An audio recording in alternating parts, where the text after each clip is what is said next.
Do I regret for getting this bike without a test ride?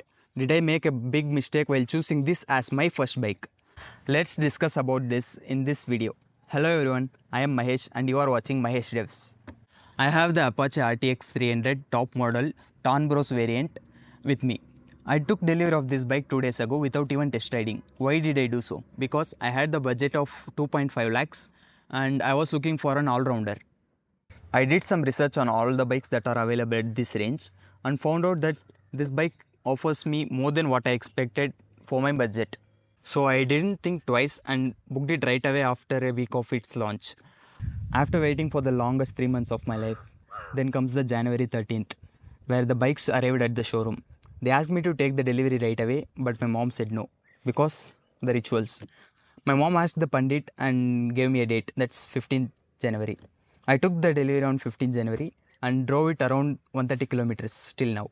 Here's what I noticed in these 130 kilometers. I'm 5 foot 6 inches tall and this bike looks really massive for me, but it is not, because the weight management is done so good that once I get on the bike feels really light. I was a guy who used to struggle on handling a Royal Enfield Classic 350, but this feels so easy to handle.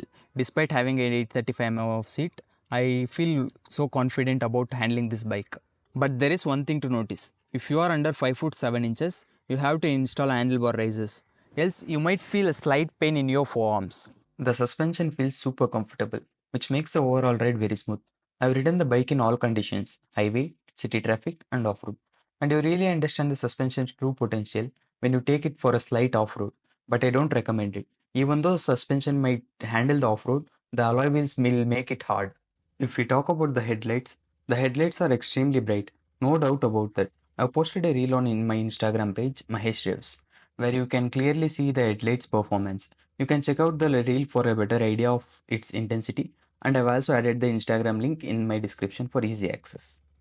What about the mileage? I filled up the fuel tank right after taking the delivery and reset the trip meter.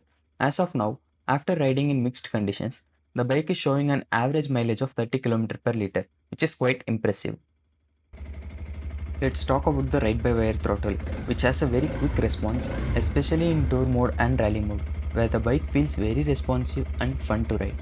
I also tried the quick shifter and it works really well. It cuts off the throttle the moment you apply pressure on the gear lever and allows you to shift gears smoothly. The entire process happens within a milliseconds and feels very seamless. The seat is really spacious and feels extremely comfortable for the rider, and even the pillion seat offers good comfort, which honestly make a big difference and is a huge plus point. The brakes were performing well for my riding style. I tried a few sudden braking situations and the bike felt controlled and stable without any panic or drama. The ABS intervention is so smooth and doesn't feel too intrusive, which gives decent confidence and especially in city traffic and highways. The bike comes with 4 riding modes: urban, rain, touring, and rally. There's only a slight difference between urban and rain modes, mainly in how smoothly the power is delivered. The real and noticeable power difference comes in touring and rally modes, where the bike feels more alive and responsive. Talking about the switchgear, it feels very sturdy and well built, which I liked. But one downside is that the switches don't light up at night, so it can be a bit difficult to operate them in low light conditions. I also tried using the navigation feature through the TVS Connect app. When I clicked navigate directly inside the app, it did not work. So then I selected my destination in Google Maps and clicked navigate through the TVS app. But even after that, nothing showed up on the bike's display. So as of now, navigation or map mirroring didn't really work for me on the screen, which was a bit disappointing. This bike costed me 2.56 lakhs on road here in Hosur, Tamil Nadu. If you are around 5 foot 5 inches or above, you can definitely consider this bike because for the price you pay, it offers good overall value. One more thing I noticed is that the engine's cooling system works really well, especially in city traffic. Even in slow moving conditions, the bike doesn't heat up unnecessarily, which is reassuring for daily use.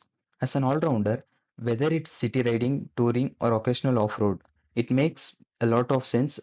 Right now, I am riding the bike very gently. I don't want to mess up the engine just for content, so I'm taking it easy during the running in period. Once the first service is done, I'll start posting content where I push the bike a bit more. So make sure you subscribe to the channel and follow me on Instagram using the link given in the description. So, finally answering the questions.